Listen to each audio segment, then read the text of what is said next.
प्रकरण पहिलं, इतिहासाची साधने. हा जो प्रकरण आहे ते प्रकरण आपण पाहणार आहोत. तर आतापर्यंत आपण प्राचीन, मध्ययुगीन आणि आधुनिक भारताचा इतिहास अभ्यासलेला आहोत. या स्वातंत्र्योत्तरानंतर कालखंडातील भारताचा इतिहास जो आहे तो भारताचा इतिहास हा लिखित स्वरूपात असल्याने त्या प्राचीन अनेक साधने आहेत आणि त्याच्यामुळेच आपण इतिहास अजून अभ्यास करतो. पहिलं म्हणजे की लिखित साधने आहे, भौतिक साधने आहे, मौखिक साधने आहे, दृकश्राव्य माध्यमातील साधने यांच्या आधारे इतिहासाचा अभ्यास हा करता येतो. आणि प्रादेशिक, राज्यस्तरीय, राष्ट्रीय, आंतरराष्ट्रीय पातळीवरची साधनांची देखील दखल इथे घेतली जाते आणि त्याच्यावरून इतिहास लेखन केला जातं.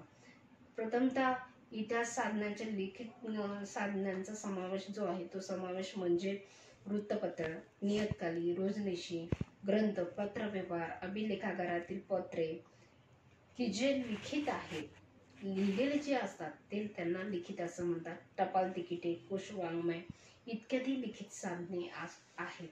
आणि त्यातल्या त्यात की आपल्या या आधुनिक कालखंडामध्ये वृत्तपत्र जे आहेत, नियतकालिके जे आहे, वृत्तपत्र जे आहे ते वृत्तपत्र हे लोकशाहीचा चौथा स्तंभ आहे, तो चौथा घटक आहे की आपल्याला ही साधने जी आहेत ती साधने प्रमुख इतिहासाकडे वळवून घेतात.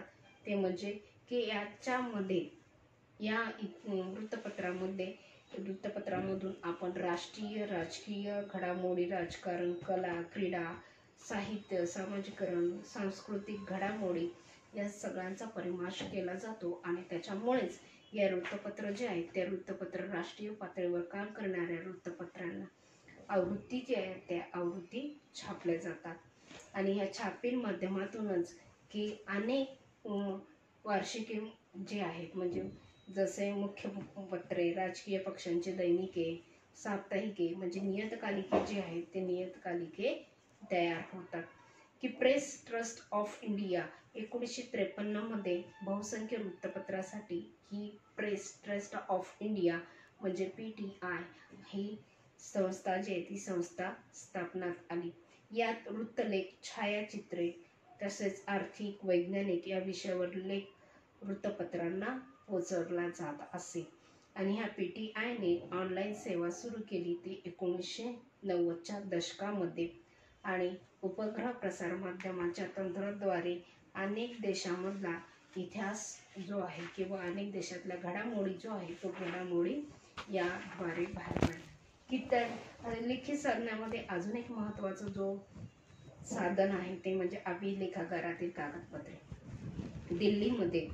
दिल्लीमध्ये सर्वात आशिया खंडामध्ये दिल्ली येथे सर्वात मोठा अभिलेखागार कागदपत्रे आहे. अभिलेखागार म्हणजे काय की ऐतिहासिक दस्तऐवजी ज्या ठिकाणी जतन करून ठेवलेले जाते, जे ग्रह असतं, जे जसं वाचनालयामध्ये पुस्तकं असतात तसं ह्या सगळ्या ऐतिहासिक दस्तऐवज जो आहे तो ज्याच्यात जतन करून ठेवला जातो त्याला अभिलेखागार असे म्हणतात.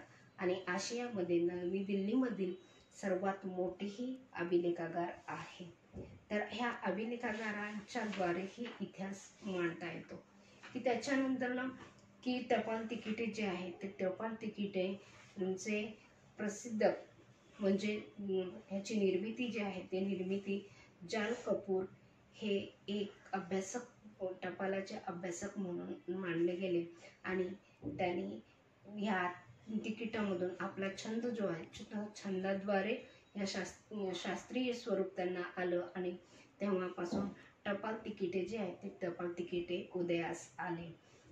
की टपाल तिकिटे हे एक इतिहास बोलके असेल का त्या टपाल तुम्ही पाहिला असेल की पोस्टाचे तिकीटं वगैरे जे असतात त्याच्यावर काही लिहिलेलं असतं किंवा चित्रित केलेलं असतं की याच्याद्वारे आपल्याला समजतं त्या काळचा हा इतिहास, त्या काळचा अमृत महोत्सव किंवा हे कधी होतं हे सर्व छापील त्याच्यावर असते. त्याच्यानंतर ना दुसरं महत्त्वाचं साधन म्हणजे भौतिक साधने.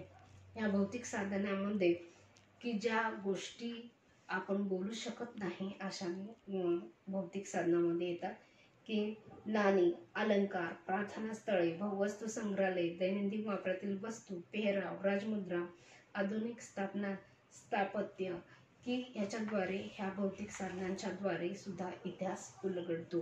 की नाण्यांच्या द्वारे माध्यमातून की त्यावेळची नाण्याची छपाई किंवा पूर्वी राजे जे आहेत ते राजे एखाद्या आपली मुद्रा जी आहे ती राजमुद्रा छापायचे आणि त्यावेळचा इतिहास जो आहे तो इतिहास म्हणजे शेतीविषयीची जी आहे ती सगळी लोकसंख्या किंवा लोकांची जी राज्यकारभार जो होता तिथल्या राजकारभाराची जनता जी आहे ती सुखी आहे की नाही हे नाण्यावरून समजायचं.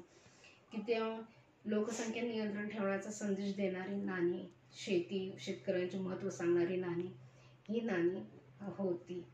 तर आता ही जी नाणी आहे ती नाणी नोटी छापण्याचं काम रिझर्व्ह बँक ऑफ इंडिया करते आणि त्याचं मुख्यालय जे आहे ते मुख्यालय आपल्या मुंबई येथे आहे. ती 1950 मध्ये जी नाणी सुरुवात झाली ती आज तागायत आपण ही नाणी वापरत आहोत. दुसरं म्हणजे संग्रहालय. संग्रहालय हे एक राज्यामधले इतिहास सांगणारं एक मोठा वस्तू संग्रहालय असतो. की जसं की मुंबई येथे छत्रपती शिवाजी महाराजांचं वस्तू संग्रहालय आहे. पुणे शहरामधील रिझर्व्ह बँकेचे वस्तू संग्रहालय आहे. अशा अनेक ठिकाणी संग्रहालय आपल्याला बराच इतिहास बोलून जातो. की त्या संग्रहालयामध्ये अनेक दुर्मिळ अशी छायाचित्रे सांगितलेले असतात किंवा नाणी नोटी यांचा संग्रह जो आहे तो संग्रह केला जातो आणि म्हणून त्याला संग्रहालय असे म्हणतात. तिसरा जो आहे तो भौतिक साधनाचा मौखिक साधने. इतिहास जो आहे तो इतिहास हा कुठल्या एकाच्या व्यक्तीवर भरोसा ठेवून इतिहास लिहिला जात नाही तर त्याची चाचपणी केली जाते. आणि मौखिक म्हणजे की पोवाडे किंवा ओव्या म्हणी यांचा ह्याच्यामध्ये लोककथा ह्याच्यामध्ये समावेश होतो आणि ह्या पोवाड्यामधून कार्यकर्त्यांना प्रेरणा मिळते. जसे लोकशाही अण्णाभाऊ साठे यांनी पोवाडे गाणं लोकजागृतीचं काम केलं. शिवाजी महाराजांचे अनेक पोवाडे जे आहेत ते पोवाडे ऐकले की मराठ्यांचं शूर जे आहे ते शूरपणा आपल्याला समजून जातो. अशा ह्या मौखिक साधनांबरोबरच आता दृश्य श्राव्य साधने सुद्धा वापरली जातात. म्हणजे आपण दूरदर्शन, चित्रपट किंवा इंटरनेट म्हणून वापरतो ही दृकश्राव्य साधन. दृक म्हणजे पाहणे, श्राव्य म्हणजे ऐकणे. म्हणजे ऐकणं आणि पाहणं दोन्ही एक सब्जेक्ट करतं त्याला दृकश्राव्य साधन आहे असं म्हणतात. किंवा याच्यासाठी हिस्टॉरिकल चॅनल आहे किंवा आपण इंटरनेटद्वारे 1960 साली लोकशिक्षण देण्याच्या हेतूने भारत सरकारने film and television institute of India या संस्थेची स्थापना केली. या संस्थेमधून राजकारण, समाजकारण, कला, क्रीडा, संस्कृती या विविध क्षेत्राच्या घटनांवर घटित चित्रपट जो आहे तो चित्रपट आज तागायत देखील आपण तो चित्रपट पाहतोय. 2 चित्रपट, पहिला मुख्य चित्रपट होते की हावभावावरून जे आहे ते हावभावावरून सुद्धा आपल्याला ते मूक अभिनय जो आहे तो मूक अभिनय सुद्धा म्हणजे आशय तो आहे तो आशय स्पष्ट व्हायचा. समाजाचे नेतृत्व करणारे व्यक्ती, देशासाठी योगदान करणारे व्यक्ती, महत्त्वाच्या स्थळी जाऊन माहिती घेणारे डॉक्युमेंटरीज म्हणजे जे माहितीपट आहेत ते माहितीपट हा विभाग जो आहे तो विभाग तयार केला जातो आणि ह्याच्यामधूनच भारताचा इतिहासाचा अभ्यास जो आहे तो अभ्यास करण्यासाठी या film and television institute of इंडियाची खूप महत्त्वाचं मोलाचं काम केलं जातं. की आतापर्यंत आपण ही आधुनिक भारताचा इतिहास जपण्यासाठी उपयुक्त असणारी ही साधने पाहिली, लिखित, भौतिक आणि नंतर दृकश्राव्य साधनांची. परंतु की ही साधने आता सुद्धा अपुरी पडतील एवढं आपली साधने जी आहेत ती साधने पुढे चालली.